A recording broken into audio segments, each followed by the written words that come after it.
Out of Cleveland this afternoon as the Browns have signed former Chiefs running back Kareem Hunt, who was released after domestic dispute with a woman inside of a hotel back in last February.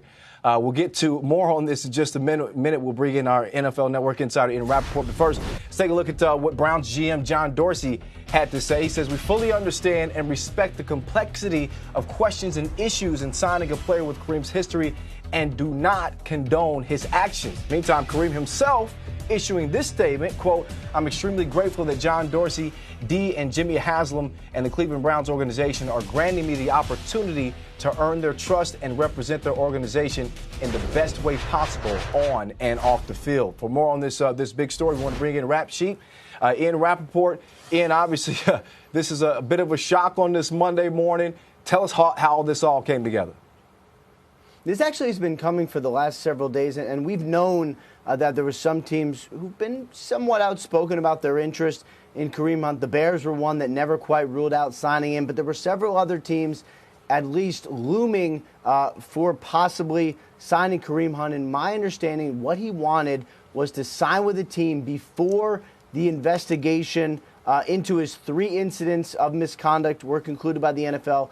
Commissioner Roger Goodell came out during Super Bowl week and said it would be concluded soon.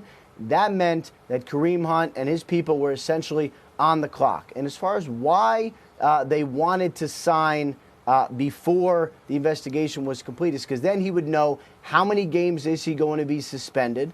That would be one thing. And if, for instance, a team signed someone like Kareem Hunt, knowing that he had a 10-game suspension, that would bring, frankly, a lot more heat on the team. So what they wanted to do was sign before the investigation concluded, and that's exactly what they did. Now we await his fate and figure out and find out how many games he's actually going to have to sit. So Kareem, he sought out counseling. Obviously, he's being attended to in that way. What type of additional support system might the Browns have in place for this young guy? Well, no doubt the Browns have been through this before. Of course, Josh Gordon was one of the players. They gave him a lot of support through several years until they simply could not give him support anymore and ended up trading him to the Patriots. But remember, John Dorsey has known Kareem Hunt. He was integral in drafting Kareem Hunt. This relationship certainly will carry him through. And Dorsey himself has taken some risks on players. He's trusted in, one, what he sees on film, which, of course, for Kareem Hunt is really not a question.